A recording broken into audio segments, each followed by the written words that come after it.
Boy, I tell you, Trevor, right? Yeah.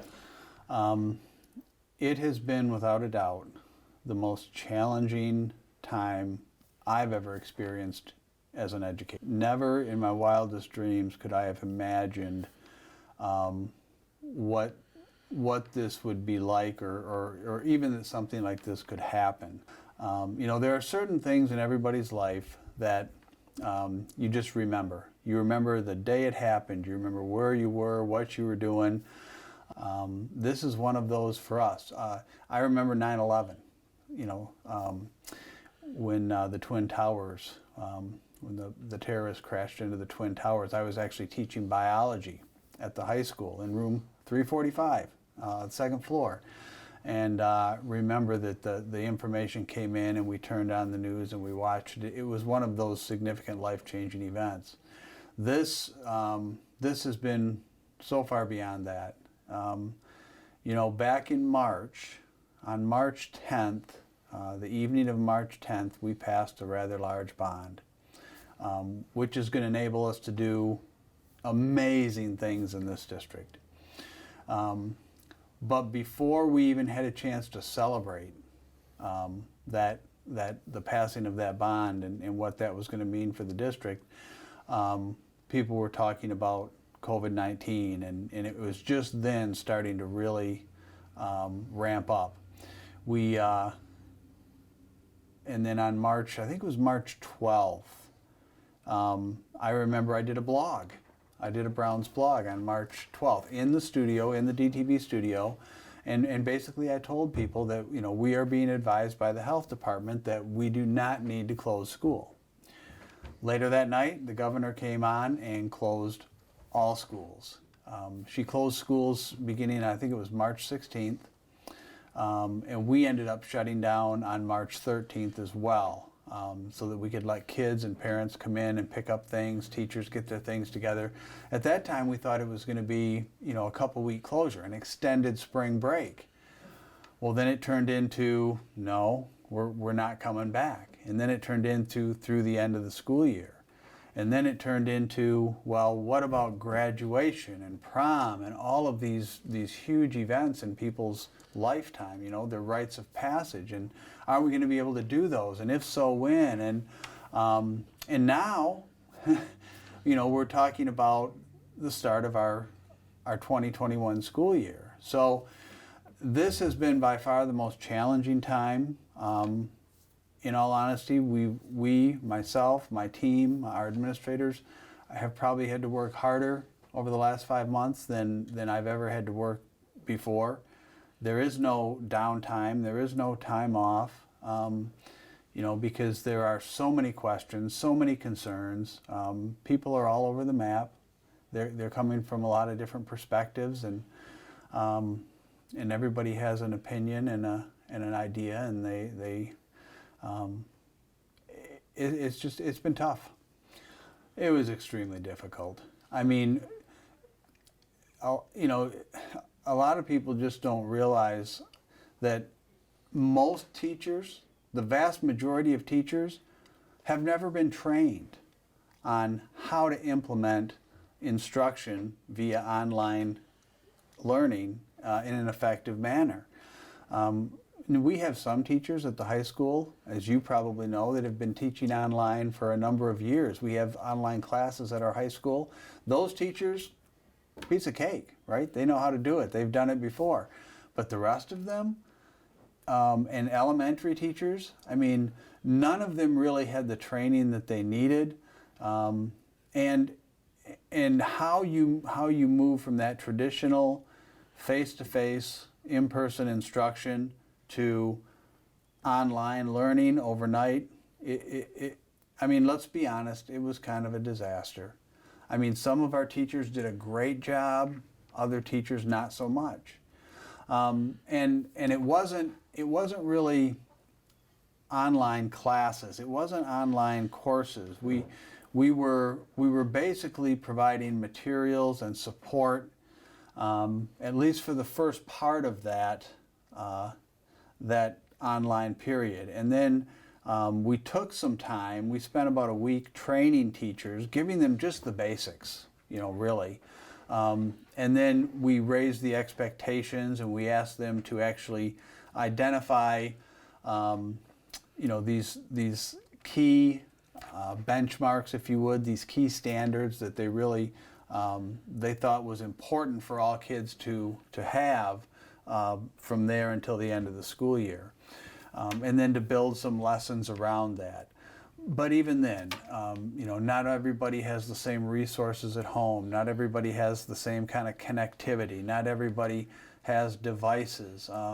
So it was very, very challenging. And even though we're offering online instruction this coming year now, starting on what has now become September 8th, we've had a small core group of teachers who have worked over the summer to develop courses, who intended to be our online teachers, and we're getting all of our teachers some training in teaching online, because we could very possibly end up in another situation where we're shut down again and have to go to online learning for all. So it was a very difficult transition to make, and there were a lot of issues and problems with making that transition. Hopefully, if we have to do that in the future, it will be much better. We're working right now at trying to get to a one-to-one environment. We're going to use our CARES funds that the federal government provided in the spring of last year. The district, Davison Community Schools, is receiving about $450,000 in CARES funds. So we're buying 2,500 additional Chromebooks, which costs about $530 million. $530,000. But we feel that if we're in a one-to-one environment, if we do have to transition to online learning, it's going to be much easier to do that, because every student will now have a device. All of our teachers are going to have some training. We have a core group. We have 21 teachers now that we've moved out of the traditional classroom and hired or reassigned, if you will, as online teachers. And they're going to be the ones that are delivering the online instruction to all of the 100% online students that we have. All of our middle and high school teachers are also going to be expected to teach online classes, which I think will be a huge benefit for them to gain that experience, especially if we have to transition. And I think it'll be good for kids, for all kids, to have to take some online classes, because once they get out of high school and into college, that's become kind of an expectation. A lot of the learning now takes place in a blended or online format in these post-secondary institutions. It was huge. I wish, if I knew you were going to ask that question, I would have got you some stats, but just off the top of my head, I believe that our food service prepared and provided, I'm thinking it was somewhere in the neighborhood of 35,000 meals to our students and our community. And when you think about that, that's an awful lot of food. Not only meals, but vegetable and dairy boxes there as well. And it was very important, I think, for a lot of our Davison community. A lot of people don't realize that about 50% of the students that attend the Davison Community Schools qualify for free or reduced lunch. And for some of our kids, they come to school and get basically good meals that they struggle with without the school being in session. So being able to provide those meals to our community was huge. It was and I can't say enough about our food service workers who were there day in, day out, preparing those meals, providing those meals. The number of volunteers that we had. I had some teachers, counselors that were volunteering almost every day to help deliver food or provide food to people at our drive-up location. So it was a big deal. It was an important service for our community, for our kids, and we were glad to be able to do it. Well, it was extremely important, I think, to our seniors, to our parents, to me, to our high school principal. We really wanted to be able to provide them the graduation that they deserved. Unfortunately, we never were. I mean, that's the reality. We early on, we knew we were going to have to cancel the graduation that was scheduled. I believe it was scheduled on June 9th, but I might be wrong about that. And so we did, because we had a contract with the, I think it's the Dordt Federal Event Center now. They changed their name a lot, but we had to cancel that date. We had to cancel that contract, but we did reserve a couple other dates, the end of June, June 29th, and July 13th as possible dates. You know, all through this thing, it's been, you know, the expectation that, you know what, things are going to get better. We're going to move into phase 5. We're going to be able to hold some of these events that we haven't been able to hold to this point, but it just hasn't worked out that way. This virus has just hung on and prevented us from doing those types of things. So, you know, we surveyed our community. We asked our parents what they wanted to do. We offered some different options.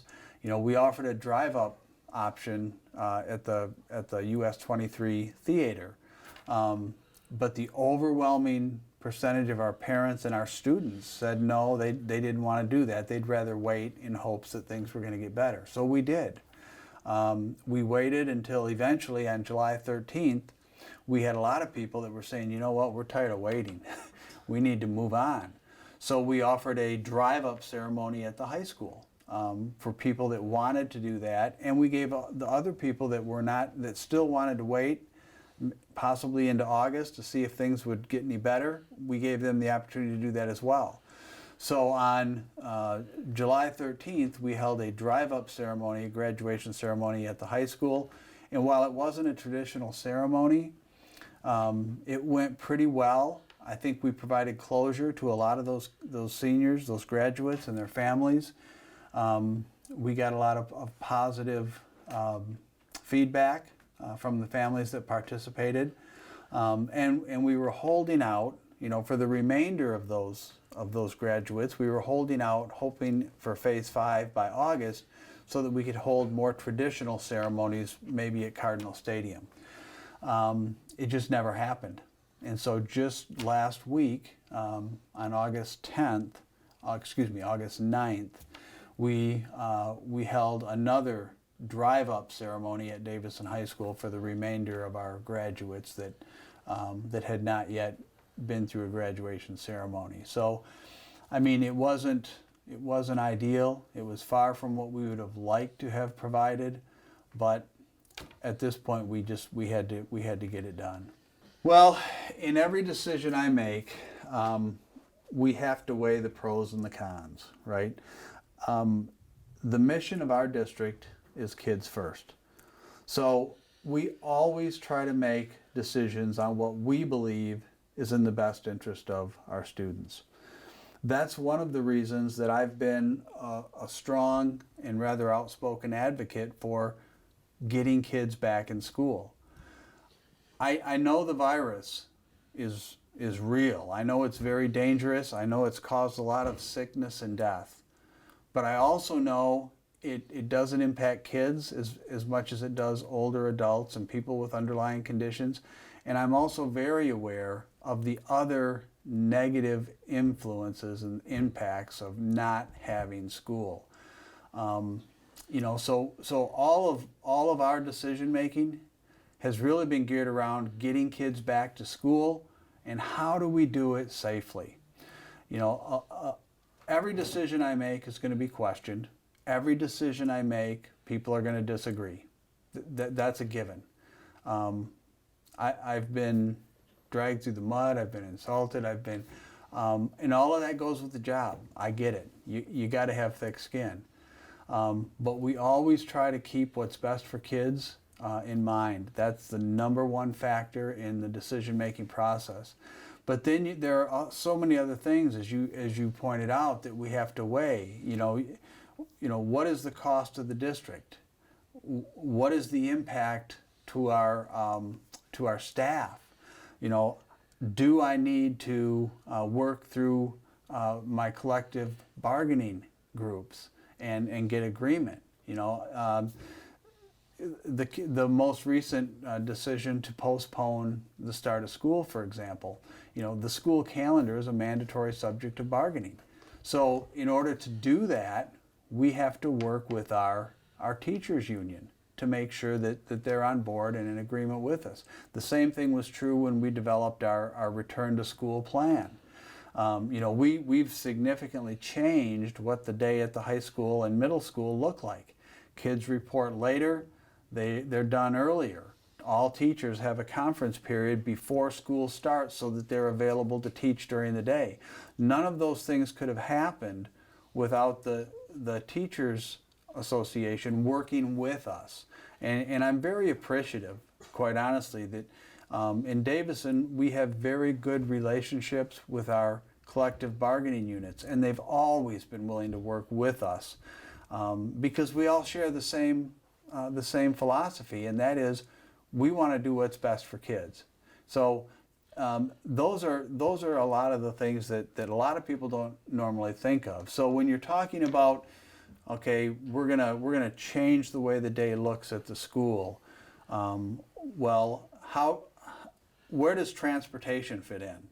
How does food service play a part? What about our teachers, our custodians, our support staff, and how, what does that look like? There are so many moving parts that people don't generally think about. That, oh, well, you should be able to do this or you should be able to do that. Well, it may not be that easy.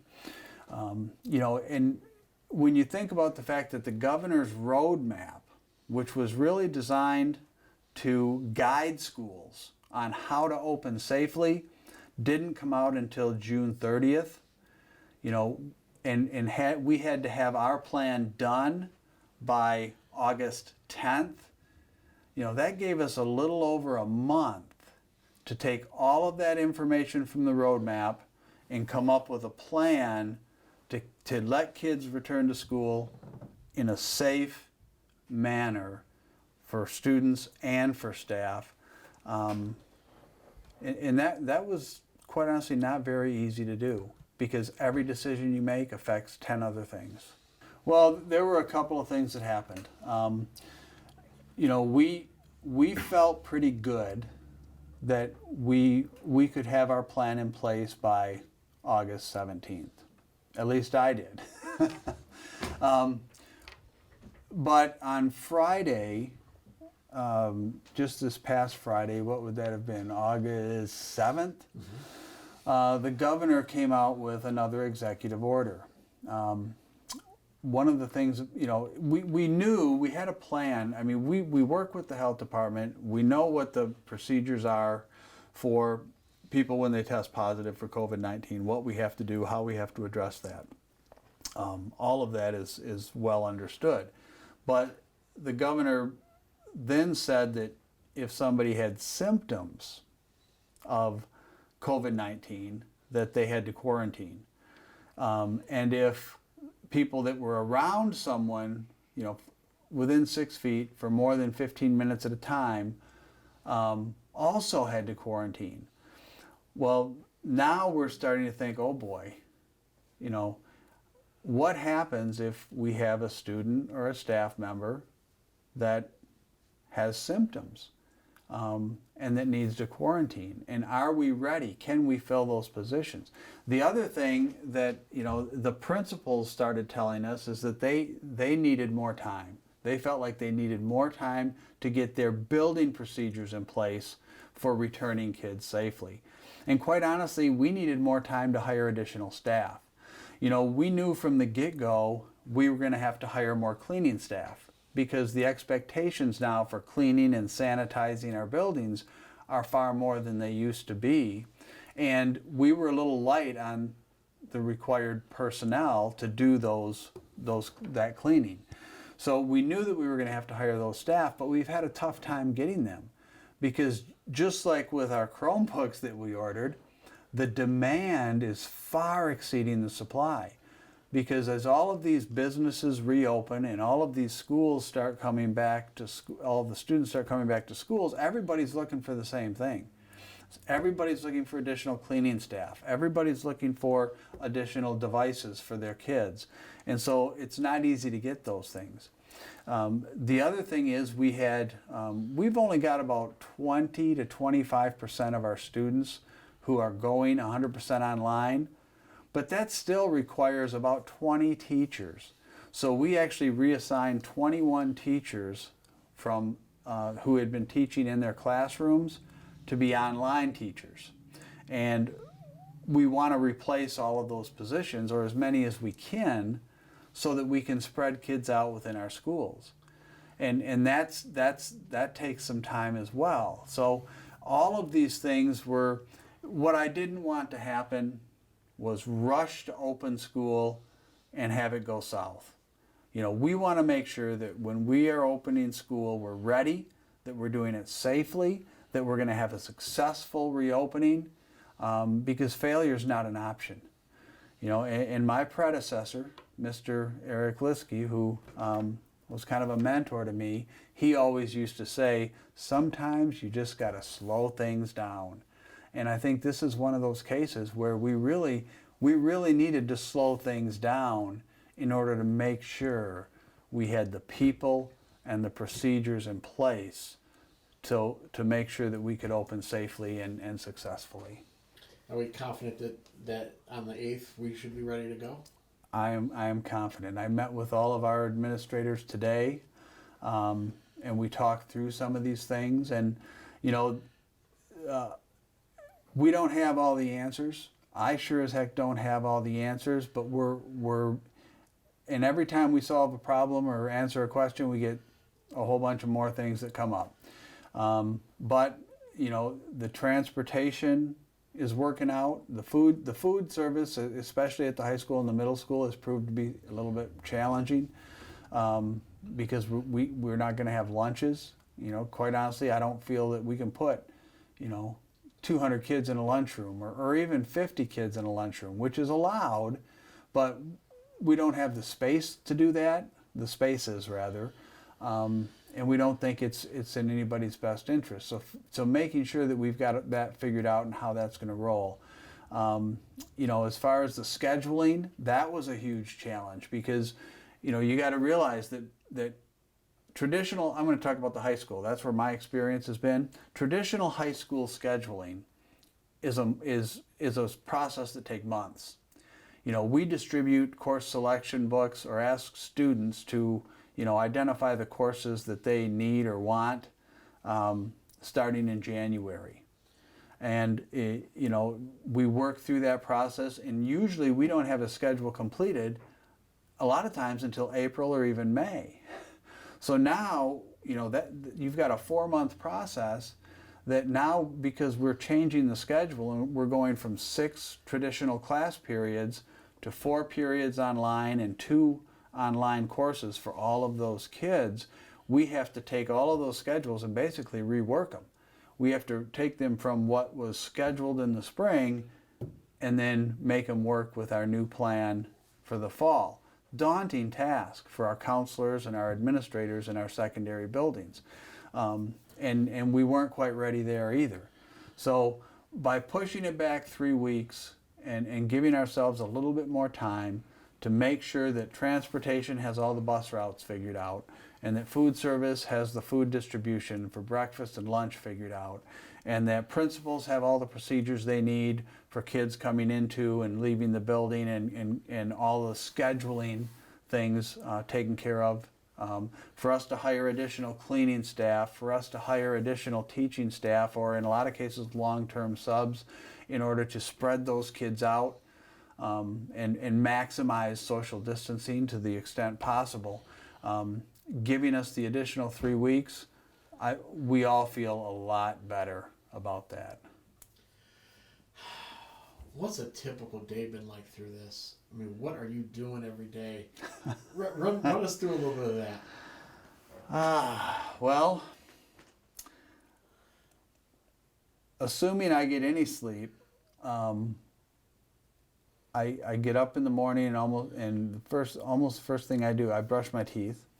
But then I usually grab my phone, and I just kind of get a quick idea for how many emails have come in, how many questions I need to answer, what my meeting schedule for that day looks like, because we're making all of these plans in addition to all of the other stuff that is normally scheduled to take place. So they've been long days.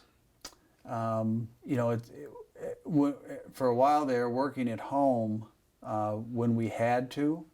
I was still coming into the office usually at least once or twice, maybe 3 times a week, and trying to do as much as I could from home electronically. A lot of Zoom meetings and a lot of remote, virtual meetings, and boy, I just got to hate those things because it's just not the same. And then trying to put out communications to our parents, and every time we put something out, we just get inundated with questions, and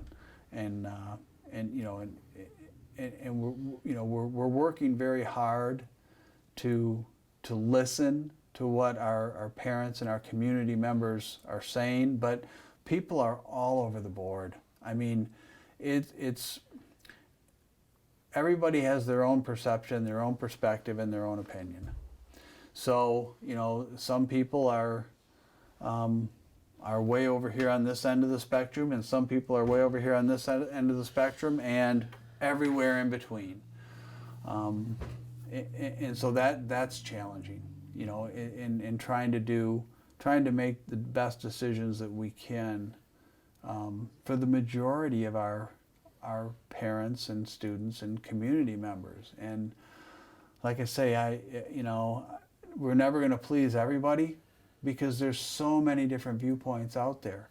But just trying to make our decisions, keeping kids first, weighing our options, and asking the question, does the risk outweigh the reward? Does the reward outweigh the risk? And doing a lot of consultation, with my administrators, with other superintendents around the county, and we're all in different places. Different communities feel differently about different things, and I, like I say, I've been from the beginning. I've been advocating for returning kids to school, but we got to do it safe, and we got to make sure that we can do it successfully. Have you gotten everything you've needed to make this stuff happen? Well, no. I mean, we really haven't. It would be nice, probably, one of the things that that's been a real challenge is the training for our teachers, the online training. We had scheduled some online training for all of our teachers through the ISD, but because we're using a new resource, an online resource, as are a lot of schools in Genesee County. I mean, you have 21 different public school districts in Genesee County. All of them, the ISD is trying to be, is trying to support them, us included. And while we're going to be okay, it would have been nice to be able to have more training and things like that. But even then, you're working not only around the limitations of one ISD and 21 school districts, you're working around the limitations of when the product is going to become available, and how long it takes to integrate that product with our current student information system, which is absolutely necessary, because that's how we link to our students and our parents. And then you're working around, the requirements for work of collective bargaining groups and things like that. I mean, there are a lot of challenges, and so is it ideal? And have we gotten everything that we need? Probably not, but we're going to make it work, and it's going to be good because we've got a dedicated staff. They're working really, really hard, and we're going to be ready. Have you gotten any chance to look at the big picture of all this yet? Or are you too busy dealing with day to day? You know, I know, like for instance, the school schedule we came up with said, you know, it might be something we could use in the future. You know, high school kids later, and You know, that's a great question, because going back 10 years, you know, we've talked about the start time for school, for high school and middle school kids for a long time, because all the research tells us that you know, an early start to the school day for adolescents is not the best option. But we always ran into the roadblocks of busing and extracurricular activities.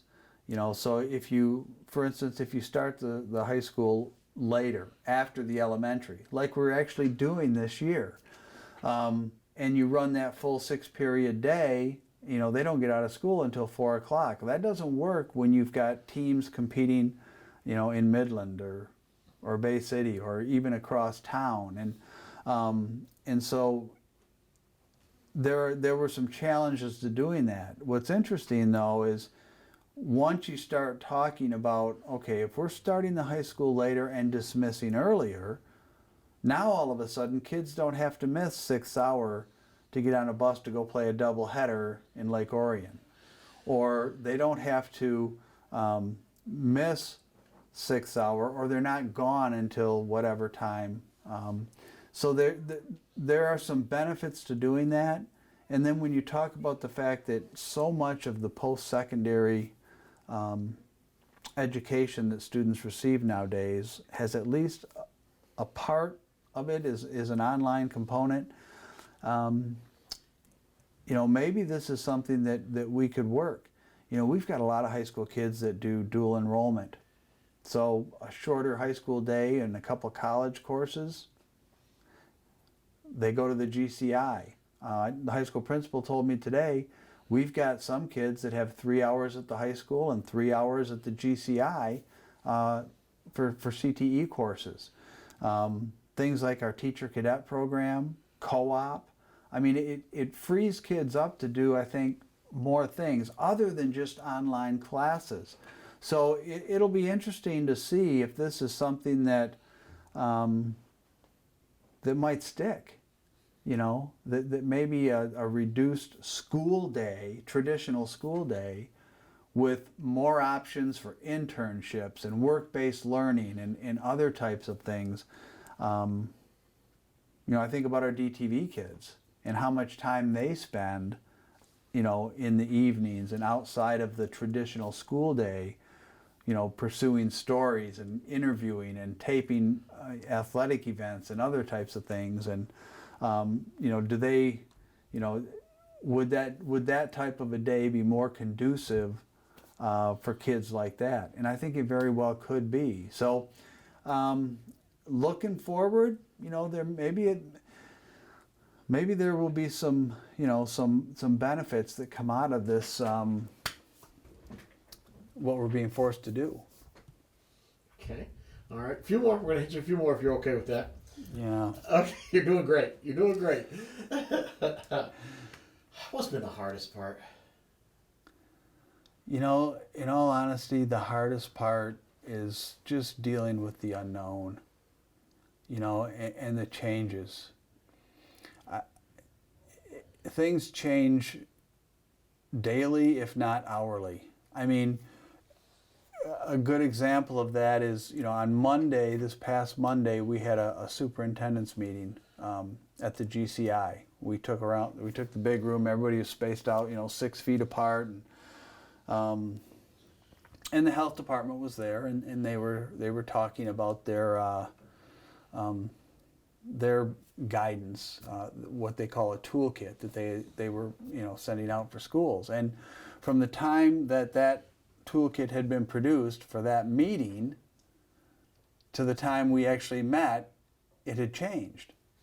You know, when we first started putting out our guidance for parents, for how are we going to handle cases, you know, it used to be that in order for someone to return to school or to return to work, they had to have 2 consecutive negative COVID-19 tests. Then it became, you no longer needed the consecutive COVID-19 tests, but it had to be 10 days since the onset of symptoms, and at least 2 days without a fever or being asymptomatic. And then you could come back, but the test wasn't required. And then things changed from, if you're COVID-19 positive, you have to self-isolate, and we have to do the contact tracing and work with the health department to identify who else may have been at risk, and they would self-monitor. Now they're being asked to self-quarantine. So it's the changes that occur throughout the process, and I get it. I mean, it's as we learn more, and we have to change course, and we have to do things differently. But when you talk about trying to plan, and what does school look like, and the conditions around the decision-making process continue to change, that's been frustrating. So with me, I'm a science math guy. I'm very linear, concrete, sequential, and I've had to completely abandon that planning and one step at a time type thinking, because you have to be able to go in any direction at any time. And I know it's frustrating for a lot of our principals too. So they make plans, and they get a schedule. Just today, I had to tell them, they've got all their elementary kids, for instance, placed with teachers. Well, guess what? We're not done. We're going to hire some more teachers so we can spread those kids out some more. So you're going to have to redo that. And it's that kind of thing that's been really, really difficult, is dealing with the unknown and adapting to all of the changes that have taken place over the last 5 months. And it's not over. No, it's not over. And who knows when it will be over. So it's been a very difficult time. And, I go back to that March 12th. I was in the DTV studio, and I had just come from a meeting at the ISD, and the health department was there. And at this time, we are not recommending that schools close. Later that night, all schools are shut down. And that's kind of what I'm talking about. Things change so quick, and we have to adapt, and it's difficult. So,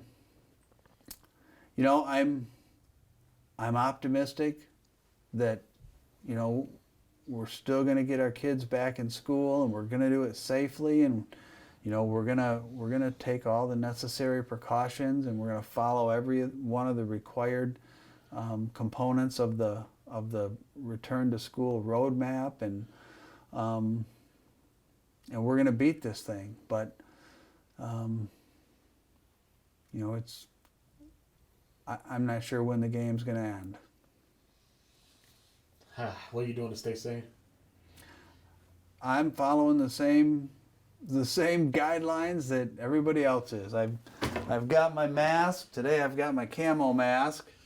I think most people have a whole stable of these things now, and we wear the mask when we can't social distance. Wash my hands frequently. I think that's the number one thing that we can all do, is just make sure that we're washing our hands. Keep hand sanitizer in my truck, to use when I can't wash my hands. The actual question was, what are you doing to stay sane? Oh. It's okay. That was good stuff too, but... What am I doing to stay sane? Yeah. Well, I'm an outdoorsman, and I get outside as often as I can. Go out and cut some wood, just go out and walk the dog. Whatever I can do to just get out and away. And quite honestly, if I go out on a Saturday morning and cut some wood, I can forget all about COVID for a little while. It's just, it doesn't there's no COVID in the woods, and I can get away from that, you know, at least for a little while, because it's been really, really challenging for all of us. Okay, I think that's a good place to stop.